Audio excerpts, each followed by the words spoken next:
All right, people, what up? It's your boy Chib from Gooner Eagle Eye coming to you one more time. And first things first, let me just set my apologies now. For some weird reason, the last couple of times I've done audios, they've either chopped the first minute of my videos or the first couple of minutes as what happened with my review, which I know a lot of people are asking me, whatever happened to my Arsenal Middlesbrough review?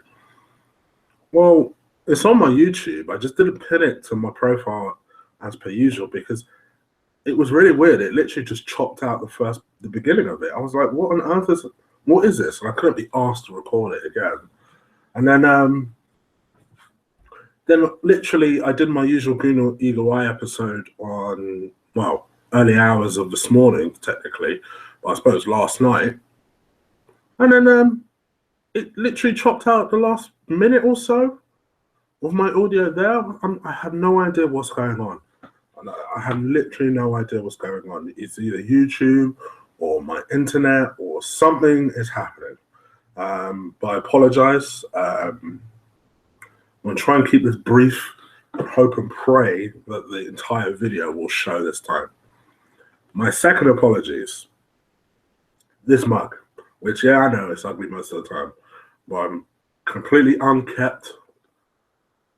This will all get fixed tomorrow. So apologies for all that.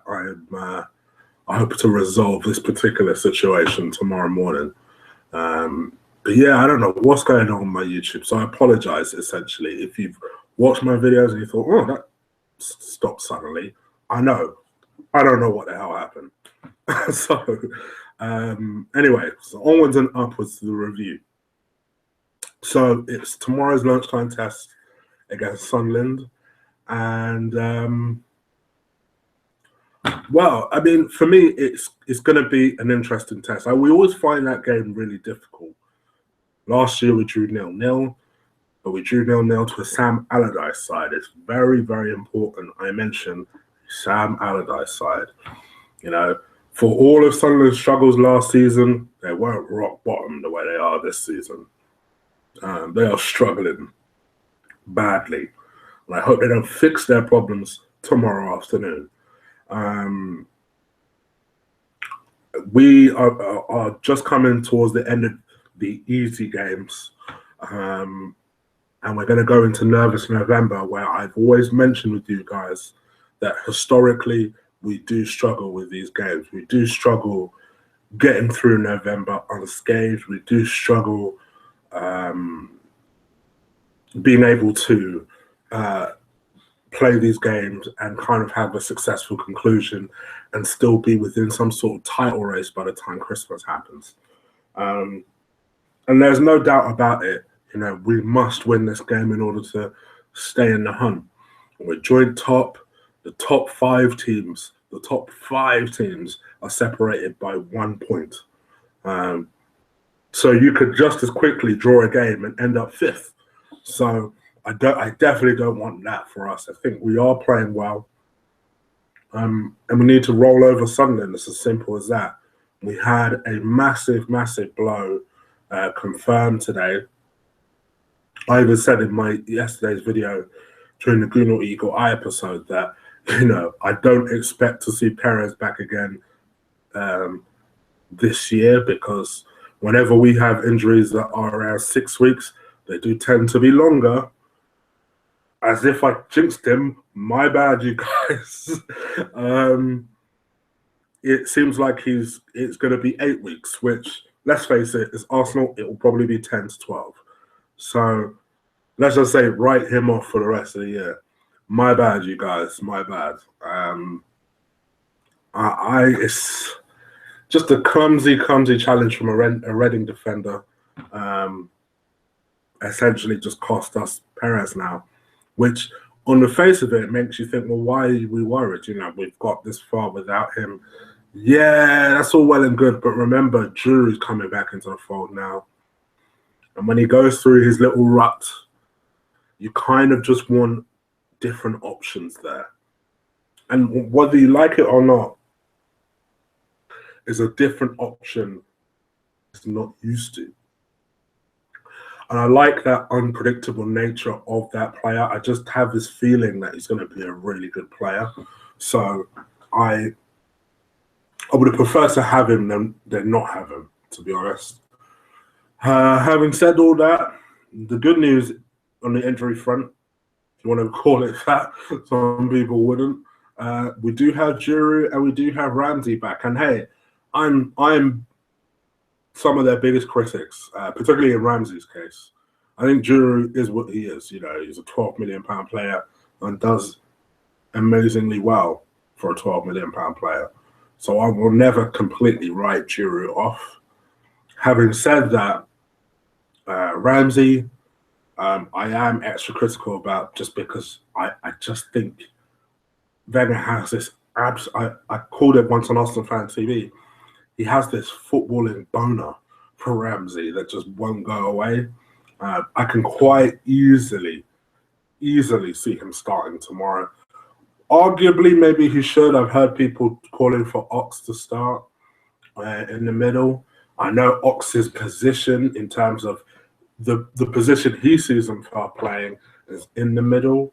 I'd be a bit worried about our shape if Ox plays there, I must admit. I think last week, and I did say it last week, or not on just my show, but on also Liam's show, that I felt like Ox should have been the one to play there in the middle. So you might be thinking, but Chris, you said one thing, and then, yeah, hold on. It's because last week he was the only realistic option. This week with Ramsey back in the squad, as much as I do have my issues with Ramsey, if you play Ramsey alongside Coquelin, and then play Ox potentially on the left, I wouldn't give Giroud a starting spot. I wouldn't throw both of them back in there straight away. I would play. I would drop Iwobi to the bench. If you know what, let me just go with my 1 to 11. Damn it, this will make it a lot easier. So I see Cech coming back in. He's our best keeper. He's our number one. It's a Premier League game, and it's an important game for us to win. I see Cech coming back in. I see Bellerin starting right back, as good as Jenkinson done. Similar to Cech, he's our number one. Let's go with the best. I think Mustafi and Kashani have had their midweek rest. Let's throw them back in. I think they needed that rest, to be fair. Throw them back in. I think they're ready for Sunderland. Now, here's the debate. Who will he go with at left back? Gibbs played well without doing anything particularly spectacular. But the last couple of few appearances, Gibbs has come on and he's done reasonably well. The one thing that was pretty evident to me is that with Iwobi starting on Tuesday, he was able to cope with the Reading right winger's pacey, with his pace, because Gibbs is fast. So I don't mind. I mean, the good thing about it is we're so blessed, really, wing back wise, because we have two wing backs in sub and reserve, respectively, that are able to do just as good a job as our two starting players. It's just that our starting players are just exceptional in Monreal and Bellerin. Having said that, I wouldn't mind if Gibbsy comes in. I think because Wenger is going to make a couple of changes, I don't see him putting Monreal back on the bench, I should say. I see Monreal starting. Arguably, he should, mainly because of the change I'm going to make on the left-hand side. So I believe Monreal will start as left back. I think right wing, I know there was a doubt over Theo. I see Theo having a late fitness test and passing it. So I see him starting on the right-hand side. In the middle will be interesting. I think I see Coquelin and Ramsey playing in that middle with Ozil up in that number 10 spot. On the left-hand side, I see Ox playing. And I really do see him playing. And arguably, he should play. You know, he's done well in the last couple of... I'm not I'm not for one for playing a player just because he starts crying and bitching. The case, it up with some encouraging performances. I mean, say what you want about his finishing and his decision making on Tuesday. The man was a constant. He just kept bugging and bugging and bugging that Reading defense. And let's face it, and ultimately, at the end of the day, what you want to say about the second goal is up to you. He got 2 goals. Maybe deserves a starting spot. And then I see Alexis going up top because I think he would be refreshed. He's got a little bit of rest. And I see him, and I don't see Drew starting that game. And arguably, he shouldn't yet start that game. I like the little cameos that Drew is playing at the moment. Let's just build his fitness back slowly but surely. And Ramsey, Venner loves Ramsey, so I could see him starting Ramsey. So that would be that's my predicted 1 to 11. I think it's a team good enough to win this game. I see us winning it 2-0. I've already said I believe Ozil and Sanchez will score the goals. I'm even going as far as that. A comfortable win. Going into Ludogorets away midweek, confident, ready to secure our Champions League next stage for place. Anyway, guys, that's me done, wrapped up here.